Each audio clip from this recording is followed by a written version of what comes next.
Hi there, Andre here from Peak Motorcycles. In this video I'm going to be showing you how you fit the Honda H2C chain guard to the CRF300L Rally. It's exactly the same for the Honda CRF300L as the swing arm is exactly the same. So H2C is Honda's accessory brand. So these are made in Thailand. They do seem to fit the bikes really well. For those of you who've seen my other video fitting the H2C rack to my CRF300L, you'll see just how well they fit the bike. You know, there's no holes that are out of alignment, and they do come out of the Honda factory in Honda packaging. So other than the fact they say H2C on them rather than Honda, I have no reason to believe they're not the genuine article.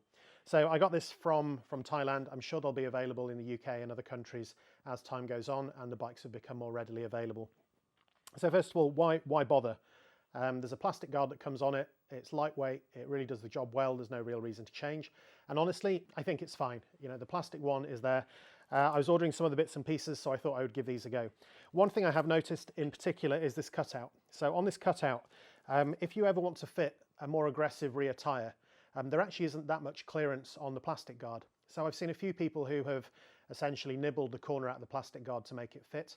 But I guess that's why they've put this on here. So that's enough talking.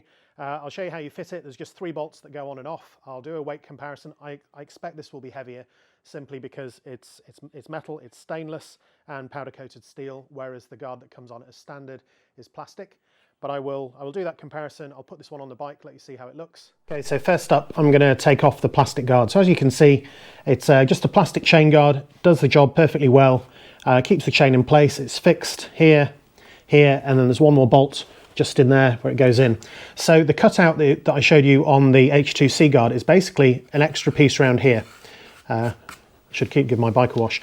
Is an extra piece in here. So as you can see, even with the stock tyres, which I think a lot of people have acknowledged really aren't that remarkable, there is almost no clearance. I can't get a finger between the block of the tyre and the chain guard. So even if you went to a very slightly larger tyre, there's no chance that that's gonna clear it. So you can certainly just cut the corner out of there. But again, the plastic, it's not as strong as the metal. If you take out a piece there, that does weaken it structurally, which might not be desirable. What you do get on the stock one is you get the little instructions that give you the tyre pressures and where the chain should be, though in all fairness, I guess people know what sort of pressures they want to be running anyway, so they're not going to miss that information. So this here is an 8mm socket.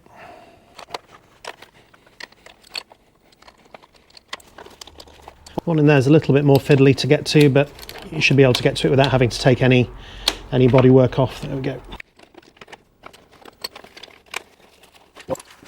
So just to make getting to that one a bit easier, I probably could just bend that aside here, but to get the metal one on, it's not going to bend in the same way. So I'm just going to take off this little mud guard, just those 2 screws. In fact, I don't need to take it off, I can just leave it loose, and then that makes getting in there a whole lot easier. There we go, that's the old one off. That was pretty straightforward. It weighs almost nothing. So that with the 3 screws compared to the metal one, I'm expecting is going to be a lot lighter. Okay, so here goes. So first of all, I'm just going to weigh the standard Honda plastic guard, which I think weighs almost nothing, 98 grams for the guard. And then when you add 3 screws, a very lightweight 128 grams. So take that off.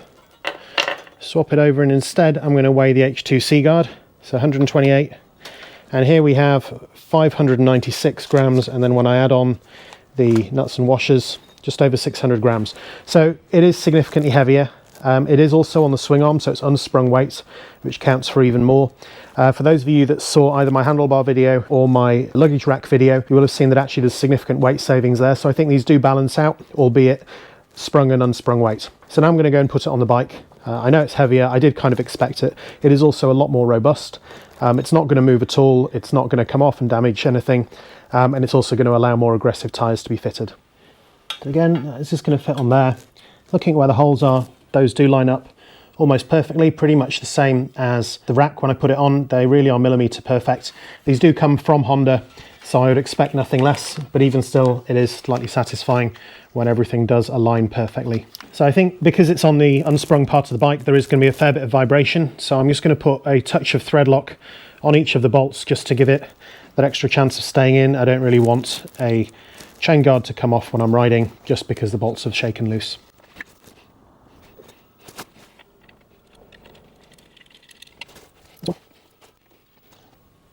remove that mud guard altogether just to make it a bit easier. Go around and do that from this side.